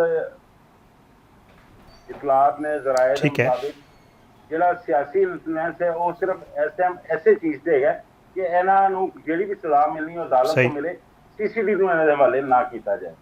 ਅੱਛਾ ਨੁਮਾਨ ਭਾਈ ਇਹ ਵੀ ਖਬਰਾਂ ਨੇ ਔਰ ਸਾਡੇ ਸਾਫੀ ਦੋਸਤ ਹੀ ਜਿਹੜਾ ਹੈ ਉਹ ਸੋਸ਼ਲ ਮੀਡੀਆ ਤੇ ਪਾ ਰਹੇ ਨੇ ਕਿ ਖਵਾਤੀਨ ਜਾ ਚੁੱਕੀਆਂ ਨੇ, ਸ਼ਾਇਦ ਉਹ ਕੋਈ ਰਾਜ਼ੀਨਾਮਾ ਵੀ ਲਿਖ ਕੇ ਲੈ ਗਈਆਂ ਨੇ, ਆਲ ਦੋ ਫੈਸਲ ਕਾਮਰਾਨ ਸਾਹਿਬ ਕਹਿ ਰਹੇ ਨੇ ਕਿ ਜੀ ਐਸਾ ਹੀ ਸਾਡੇ ਇਲਮ ਵਿੱਚ ਕੁਝ ਨਹੀਂ, ਔਰ ਨਾਲ ਇਹ ਵੀ ਲੋਕ ਕਹਿ ਰਹੇ ਨੇ ਕਿ ਜੀ ਕਿਉਂਕਿ ਖਵਾਤੀਨ ਚਲੇ ਗਏ ਨੇ ਪੈਰਵੀ ਨਹੀਂ ਹੋਏਗੀ ਇਸ ਕੇਸ ਦੀ ਤੇ ਮਾਮਲਾ ਕੁਝ ਅਰਸੇ ਦੇ ਬਾਅਦ ਜਦੋਂ ਮੀਡੀਆ 'ਚ ਥੋੜਾ ਘੱਟ ਹੋ ਜਾਏਗਾ ਤੇ ਫਿਰ ਰਫਾ ਦਫਾ ਹੀ ਹੋ ਜਾਣਾ ਹੈ। ਅੱਛਾ ਦੇਖੋ ਇਹ ਕੇਸ ਜਿਹੜਾ ਹੈ ਜ਼ਿਆਦਤੀ ਦਾ ਹੈਗਾ, ਇਹਦੇ 'ਚ ਜਿਹੜਾ ਅਹਿਮਦ ਰਜ਼ਾਡਾਰ ਹੈ ਉਹਦੀ ਹੱਦ ਤੱਕ ਅਗਰ ਕੁੜੀਆਂ ਕਹਿ ਵੀ ਦਿੰਦੀਆਂ ਨੇ ਕਿ ਸਾਡਾ ਇਹਨਾਂ ਨਾਲ ਤਸਵੀਰ ਹੋ ਗਿਆ, ਅਸੀਂ ਕੇਸ ਨੂੰ ਪਰਸੂ ਨਹੀਂ ਕਰਨਾ ਚਾਹੁੰਦੇ, ਤੇ ਠੀਕ ਹੈ। ਕਿਉਂਕਿ ਗੈਂਗਰੇਪ ਦਾ ਮਸਲਾ ਹੈਗਾ, ਆਟੋਮੈਟਿਕਲੀ ਇਹਦੇ 'ਚ ਫਿਰ ਸਟੇਟ ਮੁਦਈ ਬਣ ਜਾਏਗੀ। ਇਹਦੇ 'ਚ ਕੋਈ ਨਾ ਕੋਈ ਜ਼ਰੂਰ ਜਿਹੜਾ ਇਬਰਤ ਦਾ ਨਿਸ਼ਾਨ ਜ਼ਰੂਰ ਬਣੇਗਾ। ਉਹ ਬੇਸ਼ੱਕ ਬਾਕੀ ਮੁਲਜ਼ਮਾਨ ਜਿਨ੍ਹਾਂ ਨੇ ਰੇਪ ਕੀਤਾ ਉਹ ਬਣਨ, ਸਹੀ। ਤੇ ਲੇਕਿਨ ਉਹਦੇ ਸ਼ਿਕੰਜੇ ਦੇ ਵਿੱਚ ਮਾਸਟਰ ਪਲਾਨਰ ਆਏਗਾ ਜ਼ਰੂਰ। ਇਹ ਅੱਗੇ ਚੱਲ ਕੇ ਤੁਸੀਂ ਦੇਖਣਾ ਹੈ ਪੁਲਿਸ ਵਾਸਤੇ, ਕਿਉਂਕਿ ਟੈਸਟ ਕੇਸ ਹੈਗਾ ਇਹਦੇ 'ਚ। ਵੈਸੇ ਤੇ ਸਾਡੇ ਜੋ ਕਾਨੂੰਨ ਹੈਗਾ ਉਹਦੇ ਮੁਤਾबिक ਤਾਂ ਕਤਲ ਦੀ ਵੀ ਦੀਅਤ ਹੋ ਜਾਂਦੀ ਹੈ, ਲੇਕਿਨ ਇਹ ਕੇਸ ਜਿਹੜਾ ਕਿਉਂਕਿ ਹਾਈ ਫੜ ਚੁੱਕਿਆ ਹੈ, ਤੇ ਮੇਰਾ ਖਿਆਲ ਹੈ ਕਿ ਇਹਦੇ 'ਚ ਕੋਈ ਨਾ ਕੋਈ ਮੰਤਕੀ ਅੰਜਾਮ ਤੱਕ ਜ਼ਰੂਰ ਪਹੁੰਚੇਗਾ। ਪੁਲਿਸ ਵਾਸਤੇ ਚੈਲੰਜ ਕੇਸ ਹੈਗਾ, ਜਾਂ ਤੇ ਫਿਰ ਪੁਲਿਸ ਦੇ ਕਿਸੇ ਅਫਸਰਾਂ ਦੀ ਕੁਰਬਾਨੀ ਵੀ ਦੇਣੀ ਪਏਗੀ ਇਹਨਾਂ ਨੂੰ, ਨਹੀਂ ਤੇ ਫਿਰ ਇਹ ਕੇਸ ਜਿਹੜਾ ਹੈ ਪੁਲਿਸ ਲੈ ਕੇ ਚੱਲੇਗੀ ਜ਼ਰੂਰ। ਅੱਛਾ ਨੁਮਾਨ ਭਾਈ, ਆਖਿਰ 'ਚ ਇਹ ਵੀ ਦੱਸ ਦਿਓ, ਬੜਾ ਅਫਸੋਸਨਾਕ ਮੈਨੂੰ ਤਾਂ ਲੱਗਦਾ ਹੈ ਬੜਾ ਅਫਸੋਸਨਾਕ ਵਾਕਿਆ ਸੀ ਕੱਲ ਫੈਸਲ ਕਾਮਰਾਨ ਸਾਹਿਬ ਨਾਲ ਸਾਫੀਆਂ ਨੇ ਬੜੀ ਉਹਨਾਂ ਨੇ ਤਲਖ ਕਲਾਮੀ ਵੀ ਹੋਈ, ਔਰ ਲੱਗ ਰਿਹਾ ਸੀ ਕਿ ਕੋਈ ਸ਼ਾਇਦ ਉਹਨਾਂ ਦਾ ਆਪਸ 'ਤੇ ਹੀ ਕੋਈ ਮਾਮਲਾ ਸੀ। ਇੱਕ ਤੇ ਦੱਸ ਦਿਓ ਇਹ ਕਿਉਂ ਹੋਇਆ, ਔਰ ਦੂਜਾ ਕੀ ਲੱਗਦਾ ਹੈ ਕਿ ਇਹ ਦਰੁਸਤ ਅਮਲ ਸੀ ਜਿਹੜਾ ਸਾਫੀਆਂ ਦੀ ਤਰਫ ਕੋਲ ਕੀਤਾ ਗਿਆ? ਦੇਖੋ, ਕਿਸੇ ਵੀ ਐਸੀ ਚੀਜ਼ ਨੂੰ ਜਸਟੀਫਾਈ ਨਹੀਂ ਕੀਤਾ ਜਾ ਸਕਦਾ। ਇਹ ਇੱਕ ਬਹੁਤ ਵੱਡੀ ਪ੍ਰੈਸ ਕਾਨਫਰੰਸ ਹੈਗੀ ਸ਼ਾਇਦ ਭਾਈ, ਜਿਹਦੇ ਤੇ ਸਾਰੀ ਇੰਟਰਨੈਸ਼ਨਲ ਮੀਡੀਆ ਦੀ ਨਜ਼ਰਾਂ ਹੈਗੀਆਂ ਸੀ। ਫੈਸਲ ਕਾਮਰਾਨ ਸਾਹਿਬ ਦਾ ਜਿਹੜਾ ਸਟਾਂਸ ਸੀ, ਉਹਨਾਂ ਨੇ ਆਪਣਾ ਜਿਹੜਾ ਬਿਆਨੀਆ ਦੇਣਾ ਸੀ, ਮੌਕਫ ਦੇਣਾ ਸੀ, ਉਹ ਉਹਨਾਂ ਨੇ ਦਿੱਤਾ। ਉਸ ਟਾਈਮ ਸਾਰੇ ਚੈਨਲ ਜਿਹੜੇ ਨੇ ਜੀ ਇੰਟਰਨੈਸ਼ਨਲ ਨੈਸ਼ਨਲ ਤਕਰੀਬਨ ਲਾਈਵ ਸੀ। ਨੈਸ਼ਨਲ ਚੈਨਲ ਤੇ ਸਾਡੇ ਸਾਰੇ ਲਾਈਵ ਹੈਗੇ ਸੀ, ਬਾਕੀ ਸਾਰੀ ਇਹਦੇ ਤੇ ਨਜ਼ਰ ਰੱਖੇ ਸੀ। ਫਿਰ ਉਹਦੇ ਬਾਅਦ ਸਾਥੀਆਂ ਨੂੰ ਜਿਹੜੇ ਉੱਥੇ ਮੌਜੂਦ ਸੀ, ਸਭ ਤੋਂ ਪਹਿਲੇ ਤੇ ਉਹਨਾਂ ਨੂੰ ਅਗਰ ਕੋਈ ਜ਼ਾਤੀ ਮਸਲਾ ਸੀ ਤੇ ਉਹ ਫੈਸਲ ਕਾਮਰਾਨ ਨੂੰ ਉਸ ਕੇਸ ਦੇ ਹਵਾਲੇ ਨਾਲ ਐਸੇ ਸਵਾਲ ਕਰਦੇ ਕਿ ਉੱਥੇ ਪੁਲਿਸ ਦੇ ਨਾਲ ਜਿਹੜਾ ਮੀਡੀਆ ਟ੍ਰਾਇਲ ਹੋ ਸਕਦਾ ਸੀ। ਲੇਕਿਨ ਉੱਥੇ ਮੈਂ ਆਪਣੇ ਜਿਹੜੇ ਸਾਥੀ ਨੇ ਸਾਫੀ, ਉਹਨਾਂ ਨੂੰ ਬਿਲਕੁਲ ਵੀ ਸਪੋਰਟ ਨਹੀਂ ਕਰਾਂਗਾ, ਕਿਉਂਕਿ ਉੱਥੇ ਸਾਰੇ ਆਪਣੇ ਆਪਣੇ ਜ਼ਾਤੀ ਮਸਲੇ ਲੈ ਕੇ ਆਏ ਸੀ। ਕਿਸੇ ਦਾ ਕਹਿਣਾ ਸੀ ਜੀ ਕਿ ਤੁਸੀਂ ਮੇਰਾ ਫੋਨ ਨਹੀਂ ਚੁੱਕਦੇ, ਕਿਸੇ ਨੇ ਕਿਹਾ ਮੇਰੇ ਪ੍ਰੋਗਰਾਮ ਨੇ ਰਿਕਾਰਡ ਕਰਾਉਂਦੇ, ਕਿਸੇ ਨੇ ਕਿਹਾ ਜੀ ਮੇਰੇ ਦਫ਼ਤਰ ਸ਼ਿਕਾਇਤ ਕਰਤੀ ਹੈ। ਇਹ ਉਹ ਚੀਜ਼ਾਂ ਨੇ ਜਿਹੜੀ ਕਿ ਇਸ ਕੇਸ ਤੋਂ ਬਾਲਾ ਤਾਕ ਰੱਖ ਕੇ ਇਸ ਕੇਸ ਨੂੰ ਇੰਪੋਰਟੈਂਸ ਦੇਣੀ ਚਾਹੀਦੀ ਸੀ, ਕਿਉਂਕਿ ਪਾਕਿਸਤਾਨ ਦੇ ਉੱਤੇ ਇਹ ਇੱਕ ਬਹੁਤ ਵੱਡਾ ਮੁਲਕ ਦੇ ਉੱਤੇ ਧੱਬਾ ਜਿਹੜਾ ਹੈ ਉਹ ਆਇਆ ਹੈ ਕਿ ਬਾਹਰੋਂ ਫੋਰਨਰ ਕੁੜੀਆਂ ਆਈਆਂ ਨੇ ਪਾਕਿਸਤਾਨ 'ਚ। ਪਹਿਲੀ ਸਿਆਸਤ ਇੰਨੀ ਨਹੀਂ ਹੈਗੀ ਤੇ ਉਹਨਾਂ ਨਾਲ ਇਹ ਹੋ ਗਿਆ ਤੇ ਉਹਦੇ ਮੁਲਜ਼ਮ ਫੜੇ ਗਏ ਤੇ ਉਹਨਾਂ ਨਾਲ ਕੀ ਹੋਣ ਜਾ ਰਿਹਾ। ਸਭ ਤੋਂ ਪਹਿਲੇ ਪਾਕਿਸਤਾਨ ਦੀ ਇੱਜ਼ਤ ਨੂੰ ਅੱਗੇ ਰੱਖਣਾ ਚਾਹੀਦਾ ਸੀ। ਇਹ ਛੋਟੇ ਛੋਟੇ ਮਸਾਇਲ ਫਿਰ ਕਿਸੇ ਜਗ੍ਹਾ ਤੇ ਬਹਿ ਕੇ ਹੱਲ ਹੋ ਜਾਂਦੇ। ਕਾਫੀ ਜਿਹੜੇ ਸਾਡੇ ਭਰਾ ਨੇ ਉਹ ਜਜ਼ਬਾਤੀ ਹੋ ਗਿਆ ਉੱਥੇ, ਉਹਨਾਂ ਨੇ ਉਹ ਸਵਾਲ ਹੀ ਨਹੀਂ ਕੀਤੇ। ਫੈਸਲ ਕਾਮਰਾਨ ਦਾ ਪੂਰਾ ਇੱਕ ਇਸ ਕੇਸ ਦੇ ਹਵਾਲੇ ਨਾਲ ਜਿਹੜਾ ਉਹ ਟ੍ਰਾਇਲ ਹੋ ਸਕਦਾ ਸੀ ਕਿ ਪੁਲਿਸ ਦੀ ਕਿੱਥੇ ਕਿੱਥੇ ਕੀ ਕੀ ਗਫਲਤ ਹੈਗੀ, ਲੇਕਿਨ ਇਹਨਾਂ ਨੇ ਆਪਣੀ ਜਿਹੜੀ ਇੱਕ ਜ਼ਾਤੀਆ ਸੀ ਉਹਨਾਂ ਨੂੰ ਅੱਗੇ ਰੱਖਿਆ। ਮੈਂ ਇਸ ਚੀਜ਼ ਨੂੰ ਬਿਲਕੁਲ ਵੀ ਜਸਟੀਫਾਈ ਨਹੀਂ ਕਰਦਾ ਕਿ ਸਾਥੀਆਂ ਨੇ ਠੀਕ ਕੀਤਾ ਹੈ। ਇਹਨਾਂ ਨੂੰ ਕਮ ਸੇ ਕਮ ਇਸ ਪ੍ਰੈਸ ਕਾਨਫਰੰਸ 'ਚ ਕੰਮ ਨਹੀਂ ਕਰਨਾ ਚਾਹੀਦਾ ਸੀ। ਬਹੁਤ ਬਹੁਤ ਸ਼ੁਕਰੀਆ ਨੁਮਾਨ ਸ਼ੇਖ ਸਾਹਿਬ, ਤੁਸੀਂ ਪ੍ਰੋਗਰਾਮ ਵਿੱਚ ਸ਼ਿਰਕਤ ਕੀਤੀ। ਨਾਜ਼ਰੀਨ ਇੱਕ ਛੋਟਾ ਜਿਹਾ ਬ੍ਰੇਕ ਲੈਣਾ, ਬ੍ਰੇਕ ਦੇ ਬਾਅਦ ਵਾਪਸ ਆਵਾਂਗੇ ਤੇ ਗੱਲ ਕਰਾਂਗੇ ਈਰਾਨ ਅਮਰੀਕਾ ਮਾਮਲੇ ਦੇ ਹਵਾਲੇ ਨਾਲ।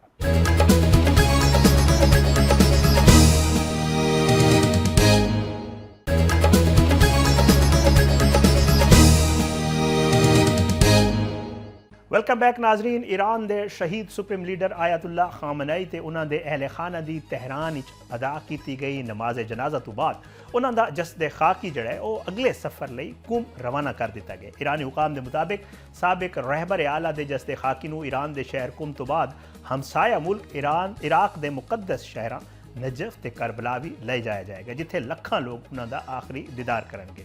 ਸਾਬਿਕ ਸੁਪਰੀਮ ਲੀਡਰ ਆਇਤੁੱਲਾ ਖਾਮਨਈ ਦੇ ਜਨਾਜ਼ੇ ਦਾ ਜਲੂਸ ਤਹਿਰਾਨ ਦੇ ਵੱਡੇ ਮਜ਼ਹਬੀ ਜਿਹੜਾ ਮਰਕਜ਼ ਹੈ ਇਮਾਮ ਖੁਮੈਨੀ ਗ੍ਰੈਂਡ ਮੁਸੱਲਾ ਜਿਹਨੂੰ ਕਹਿੰਦੇ ਨੇ, ਉੱਥੋਂ ਸ਼ੁਰੂ ਹੋਇਆ, ਜਿੱਥੇ ਉਹਨਾਂ ਦਾ ਜਸਦ ਖਾਕੀ ਪਿਛਲੇ 2 ਦਿਨ ਤੋਂ ਆਖਰੀ ਦੀਦਾਰ ਲਈ ਰੱਖਿਆ ਗਿਆ ਸੀ। ਇੰਤਜ਼ਾਮੀਆ ਤੇ ਤਕਰੀਬ ਦੇ ਮੁੰਤਜ਼ਮਾਨ ਦੇ ਮੁਤਾਬਿਕ ਜਨਾਜ਼ੇ ਦਾ ਇਹ ਜਲੂਸ ਤਹਿਰਾਨ ਦੀਆਂ ਸੜਕਾਂ ਉੱਤੇ ਤਕਰੀਬਨ 10 ਤੋਂ 12 ਘੰਟੇ ਤੱਕ ਜਾਰੀ ਰਹੇਗਾ ਤੇ ਲਗਭਗ 10 ਕਿਲੋਮੀਟਰ ਲੰਬੇ ਰਸਤੇ ਤੋਂ ਗੁਜ਼ਾਰਿਆ ਜਾਏਗਾ। ਇਹ ਜਲੂਸ ਦਮਾਵੰਦ ਸਟਰੀਟ, ਇਮਾਮ ਹੁਸੈਨ ਸਕੁਆਇਰ, ਇਨਕਲਾਬ ਸਟਰੀਟ, ਇਨਕਲਾਬ ਸਕੁਆਇਰ, ਆਜ਼ਾਦੀ ਸਟਰੀਟ, ਆਜ਼ਾਦੀ ਸਕੁਆਇਰ ਤੇ ਮਹਿਰਾਬਾਦ ਹਵਾਈ ਅੱਡੇ ਦੇ ਕੋਲ ਵਾਕਿਆ ਸ਼ਾਹਿਦ ਲਸ਼ਕਰੀ ਹਾਈਵੇ ਤੋਂ ਗੁਜ਼ਾਰਿਆ ਜਾਏਗਾ। ਤਹਿਰਾਨ ਦੀਆਂ ਇਹਨਾਂ ਮਸ਼ਹੂਰ ਸੜਕਾਂ ਤੇ ਚੌਰਾਹਾਂ ਤੋਂ ਲੰਘਣ ਦੇ ਬਾਅਦ ਆਇਤੁੱਲਾ ਖਾਮਨਈ ਦਾ ਜਸਦ ਖਾਕੀ ਅਗਲੀ ਮਜ਼ਹਬੀ ਰਸੂਮਾਤ ਲਈ ਈਰਾਨ ਦੇ ਮੁਕੱਦਸ ਸ਼ਹਿਰ ਕੁਮ ਵੀ ਲੈ ਜਾਇਆ ਜਾਏਗਾ। ਸ਼ਦੀਦ ਗਰਮੀ ਦੇ ਬਾਵਜੂਦ ਲੱਖਾਂ ਸੋਗਵਾਰ ਆਪਣੇ ਰਹਿਨੁਮਾ ਦੇ ਆਖਰੀ ਸਫਰ ਸ਼ਰੀਕ ਨੇ। ਤਹਿਰਾਨ ਦਾ ਮਸ਼ਹੂਰ ਇਨਕਲਾਬ ਸਕੁਆਇਰ ਤੇ ਵਲੀ ਅਸਰ ਜਿਹੜਾ ਸਕੁਆਇਰ ਹੈ ਉਸ ਸਗੋਵਾਰਾਂ ਦੇ ਹਜੂਮ ਨਾਲ ਮੁਕੰਮਲ ਤੌਰ ਉੱਤੇ ਜਿਹੜਾ ਉਹ ਭਰ ਚੁੱਕਾ ਹੈ। ਇਰਾਨੀ ਨਿਊਜ਼ ਏਜੰਸੀ ਤਸਨੀਮ ਤੇ ਪ੍ਰੈਸ ਟੀਵੀ ਦੇ ਮੁਤਾਬਿਕ ਮਰਹੂਮ ਰਹਿਬਰ ਦੀਆਂ ਆਖਰੀ ਰਸੂਮਾਤ ਲਈ ਤਹਿਰਾਨ ਦੀਆਂ ਸੜਕਾਂ ਉੱਤੇ ਲੱਖਾਂ ਸੋਗਵਾਰ ਮੌਜੂਦ ਨੇ। ਪ੍ਰੈਸ ਟੀਵੀ ਦੇ ਮੁਤਾਬਿਕ ਸਰਕਾਰੀ ਹੁਕਾਮ ਨੇ ਇਸ ਇਜਤਮਾ ਨੂੰ ਮੁਲਕ ਦੀ ਜਦੀਦ ਤਾਰੀਖ ਦਾ ਸਭ ਤੋਂ ਵੱਡਾ ਅਵਾਮੀ ਇਜਤਮਾ ਕਰਾਰ ਦੇ ਦਿੱਤਾ ਹੈ। ਇਤਵਾਰ ਨੂੰ ਤਹਿਰਾਨ ਦੇ ਇਮਾਮ ਖੁਮੈਨੀ ਗ੍ਰੈਂਡ ਮੁਸੱਲਾ 'ਚ ਸਾਬਿਕ ਸੁਪਰੀਮ ਲੀਡਰ ਉਹਨਾਂ ਦੀ ਸਹਿਬਜ਼ਾਦੀ ਬੁਸ਼ਰਾ ਖਾਮਨਾਈ, ਦਾਮਾਦ ਮਿਸਬਾਉਲ ਖੁਦਾ ਬਾਕਰੀ, ਬਹੂ ਜ਼ਹਰਾ ਹੁਦਾਦ आदिल ते कम सिन नवासी जहरा मुहम्मदी की नमाज जनाजा अदा की गई। ये जनाजा आयतुल्ला जाफिर सुबहानी ने 3 मरलियां च पढ़ाया। इस तारीखी जनाजे ईरान के सदर मसूद पजिशकियान, पार्लीमेंट के स्पीकर बाकिर कालिबाफ, वजीर खारजा अब्बास इराकची, ईरानी फौज के आला कमांडर ते मुल्क की सियासी ते अस्करी क्यादत जड़ा इस जनाजे शरीक हुई। शहीद रहनुमावां के 3 पुत्र मीसम, मसूद ते मुस्तफ़ा खामनई ने जे पहली कतार शिरकत की थी इस जनाजे, जदों कि सिक्योरिटी खदशात की वजह तो मुजतबा खामनई जड़े कि मौजूदा सुप्रीम लीडर ने वो इस जनाजे शरीक नहीं हो सके। जनाजे के मौके उत्ते तहरान लखां सगवारान का एक समंदर नज़र आया तो फिजा गम ते गुस्से नाल भरी हुई सी। BBC फारसी के मुताबिक नमाज जनाजा खत्म होने तो बाद मुंतजमीन ने मजमे नूं अली खामनई ਅਤੇ ਉਹਨਾਂ ਦੇ ਖਾਨਦਾਨ ਦੇ ਖੂਨ ਦਾ ਬਦਲਾ ਲੈਣ ਲਈ ਤਿਆਰ ਰਹਿਣ ਦੀ ਵੀ ਅਪੀਲ ਕੀਤੀ, ਜਿਸ ਉੱਤੇ ਹਜੂਮ ਨੇ ਜਿਹੜਾ ਹੈ ਇੰਤਕਾਮ ਤੇ ਅਮਰੀਕਾ ਮੁਰਦਾਬਾਦ ਦੇ ਨਾਰੇ ਵੀ ਲਾਏ। ਇਰਾਕ ਵਿੱਚ ਈਰਾਨ ਦੇ ਸਕਾਫਤੀ ਸਫੀਰ ਗੁਲਾਮ ਰਜ਼ਾ ਅਬਜ਼ਰੀ ਦੇ ਮੁਤਾबिक ਆਇਤੁੱਲਾ ਖਾਮਨਈ ਦਾ ਜਸਦੇ ਖਾਕੀ 7 ਜੁਲਾਈ ਦੀ ਸ਼ਾਮ ਨਜਫ ਪਹੁੰਚਾਇਆ ਜਾਏਗਾ, ਜਿੱਥੇ 8 ਜੁਲਾਈ ਨੂੰ ਨਜਫ ਤੇ ਕਰਬਲਾ 'ਚ ਵੱਡੇ ਜਲੂਸ ਕੱਢੇ ਜਾਣਗੇ। ਉਸ ਤੋਂ ਬਾਅਦ 9 ਜੁਲਾਈ ਨੂੰ ਉਹਨਾਂ ਦੇ ਆਬਾਈ ਸ਼ਹਿਰ ਮਸ਼ਹਦ ਵਿੱਚ ਹਜ਼ਰਤ ਇਮਾਮ ਅਲੀ ਰਜ਼ਾ ਦੇ मज़ार के इहाते जड़ा उन्होंने तदफीन की जाएगी। ईरान 7 दिन के सरकारी सोग का ऐलान किया गया है तो दूर दराज तो आने वाले करोड़ों ज़ायरीन के क्याम लिए 5000 स्कूल खोल दिए गए हैं। 9 जुलाई को मशहद तदफीन के मौके उत्ते तकरीबन 2 करोड़ अफराद की शिरकत की तवक्को भी की जा रही है। ईरानी सरकारी मीडिया का कहना है कि खामनई के कौमी परचम लिपटे ताबूत को एक खसूसी गड्डी के जरिए तहरान के मरकजी शहरावां तो गुजारिया जा रहा है। उन्होंने नाल उन्होंने अहल खाना के ताबूत भी मौजूद ने जोड़े कि जोड़ा 28 फरवरी को जंग के आगाज़ के दौरान फजाई हमले के जोड़ा वो शहीद हुए सन। रिपोर्टों के मुताबिक जनाजे का जलूस तहरान तो मेहराबाद बैन अवी हवाई अड्डे तक जाएगा, जितों तदफीन के अगले मरले लिए इंतजाम किए जाएंगे। ईरानी हुकाम ने इस मौके उत्ते गैर मामूली सिक्योरिटी के इंतजाम किए हुए हैं। दारुल हुकूमत के कई अहम सड़क बंद कर दी गई हैं, फजाई हदूद उत्ते पाबंदियां ला दी गई हैं तो सोग के तकरीबात के बायस कई सरकारी तो निजी इदारे भी बंद रखे गए हैं। सुप्रीम लीडर अली खामनई की नमाज जनाजा तो आखिरी रसूमात के मौके उत्ते तहरान के मैट्रो नैटवर्क उत्ते गैर मामूली रश भी वेखण मिलिया, जिथे चंद घंटिया के दौरान तकरीबन 70 लाख तो वध मुसाफिर ने सफ़र किया। ईरान की नीम सरकारी खबर रसा एजेंसी तस्नीम न्यूज़ के मुताबिक हफ्ते की शाम 5:30 बजे तो इतवार की सवेर 7 बजे तक तहरान मैट्रो जोड़ा है उदों तो 70 लाख तो वध अफराद ने मुख्तलिफ स्टेशनों के दरमियान जोड़ा वो सफ़र किया। रिपोर्ट के मुताबिक नमाज जनाजा ते आखिरी रसूमात लख अफराद की शिरकत के पेश नज़र हुकाम ने शहरियों को हिदायत की सी कि वो जोड़ा है वो अपने जोड़े परसनल गड्डियाँ ने निजी गड्डियाँ ने उन्होंने बजाय मैट्रो सिस्टम इस्तेमाल करें ताजो ट्रैफिक का दबाव घट रहे तो आवाम को आमदरफ्त सहूलत मुयसर हो सके। तहरान मैट्रो इंतजामिया ने इस मौके उत्ते इजाफी ट्रेनां भी चलाइयां, नाल ही कई स्टेशनों उत्ते अमले की तादाद भी वधा दी गई ताजो मुसाफिरों की रहनुमाई ते सहूलत को यकीनी बनाया जा सके। ईरानी हुकाम का कहना है कि नमाज जनाजा ते तदफीन दी तकरीबां के दौरान मुल्क भर तो लखा अफराद तहरान पहुँचे, जिसकी वजह नाल मैट्रो सड़कों ते होर अवामी ट्रांसपोर्ट के निज़ाम उत्ते गैर मामूली दबाव भी रहा। हुकाम दस रहे हैं कि अवामी ट्रांसपोर्ट के मुअस्सर इंतजाम की बदौलत वड्डी तादाद शरीक लोगों को तकरीब के मकाम तक पहुँचाने काफ़ी आसानी रही। दूजे पासे ईरान अमरीका मामला भी है और अमरीकी सदर डोनाल्ड ट्रंप ने अमरीका के 250वें यौम आज़ादी दी तकरीबात नाल खिताब करते हुए दावा किया कि अमरीका ने ईरान दी फौजी सलाहियत मुकम्मल तौर पर तबाह कर दी ने। वाशिंगटन के नेशनल मॉल मुनकिद हुई सैल्यूट टू अमरीका तकरीब को खिताब करते हुए सदर ट्रंप ने अपनी खारजा पॉलिसी ते हालिया अमरीकी इकदाम का दिफा किया। उन्होंने खिताब के दौरान कहा कि असा शानदार कामयाबियां हासिल कीतियां ने, तुसी वेनेजुएला नूं वेखो, ईरान नूं वेखो, असा उन्होंने ख़त्म कर दिता, उन्होंने फौज नूं तबाह कर दिता। अमरीकी सदर ने अपने खिताब इस दावे बारे कुछ होर भी तफसील पेश की और ते ना ये दसिया कि वो किस मखसूस फौजी कार्रवाई की गल कर रहे हैं। उन्होंने मजीद कुछ भी इस हवाले नाल गल नहीं की।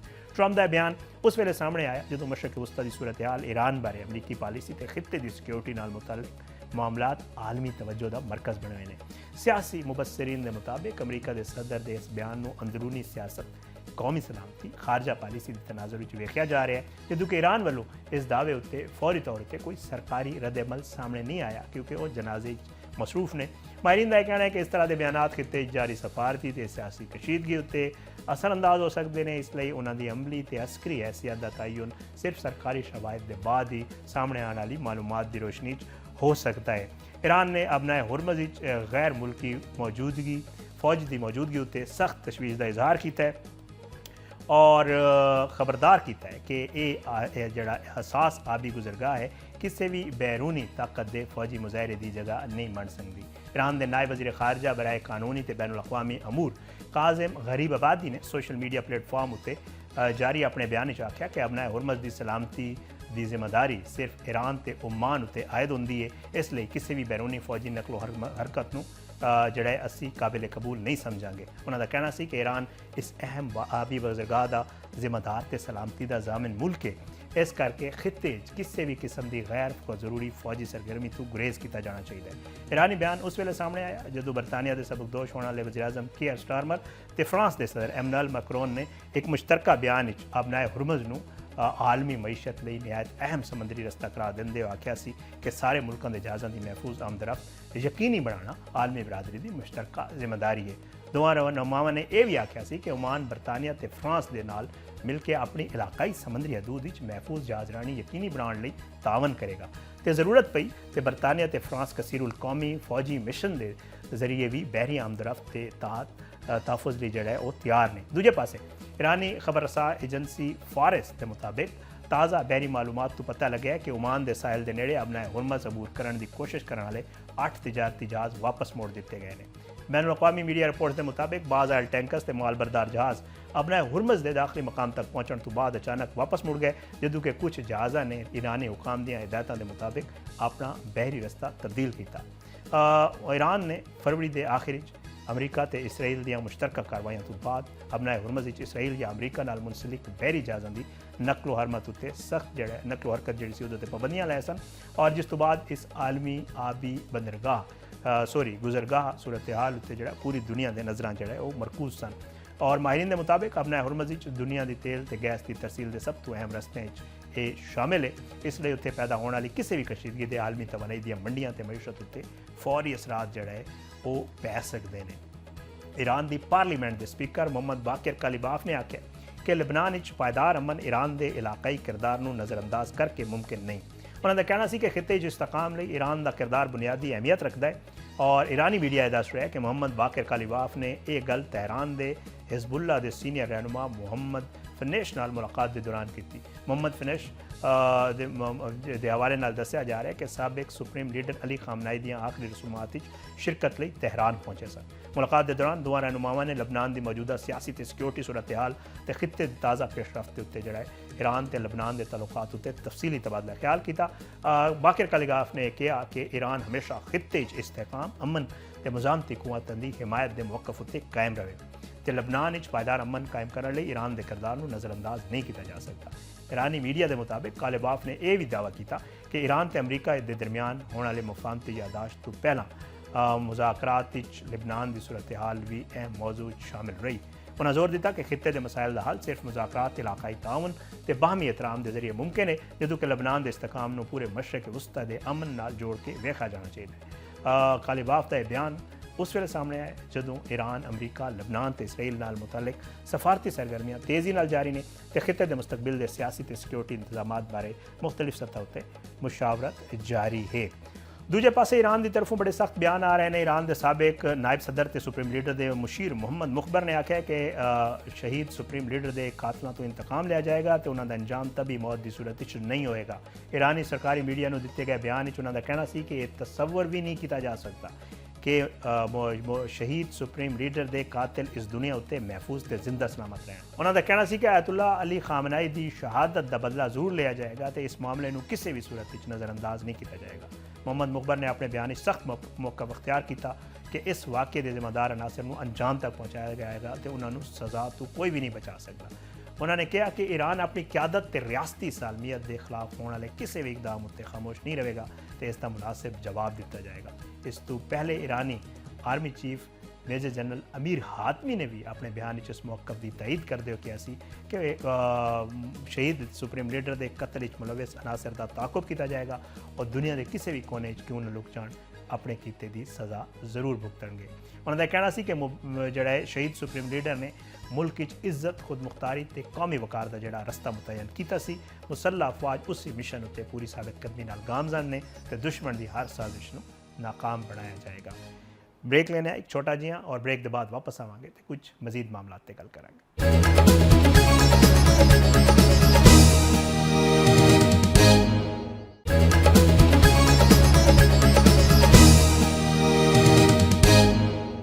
वेलकम बैक नाज़रीन, और प्रोग्राम के आखिरी हिस्से गल करना एक बहुत ही खिते च होने वाली अहम डेवलपमेंट के हवाले नाल, क्योंकि हमास ने गज़ा विच तकरीबन 2 दहाइयां तो कायम अपनी हुकूमत नूं तहलील करदे होया इंतजामी अख्तियारात जिहड़े सन वो national committee for the administration of Gaza यानी टेक्नोक्रेट कमेटी के हवाले करने का ऐलान कर दिता है।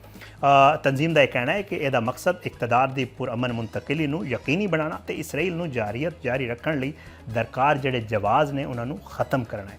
कतर के नशरियाती इदारे अल जजीरा के मुताबिक हमास के जेर इंतजाम सरकारी मीडिया ऑफिस के मुताबिक हुकूमत की एमरजेंसी कमेटी के सरबराह मुहम्मद अल फरा ने बाज़ाब्ता तौर पर अपना इस्तीफ़ा पेश कर दिता है तो कमेटी नूं भी तहलील कर दिता गया है। बयान के मुताबिक इस फैसले का मकसद इंतजामी ते हुकूमती अख्तियारात टेक्नोक्रेट नूं मुंतकिल करना है। हमास ने तकरीबन 20 साल बाद गज़ा विच बाकायदा तौर पर अपनी सिविल इंतजामिया ख़त्म करने का ऐलान कर दिता है। गज़ा विच हमास की हुकूमत 2007 विच कायम हुई सी, जदों तंजीम ने कानून साज इंतखाबात विच कामयाबी तो बाद गज़ा का इंतजाम संभालिया सी।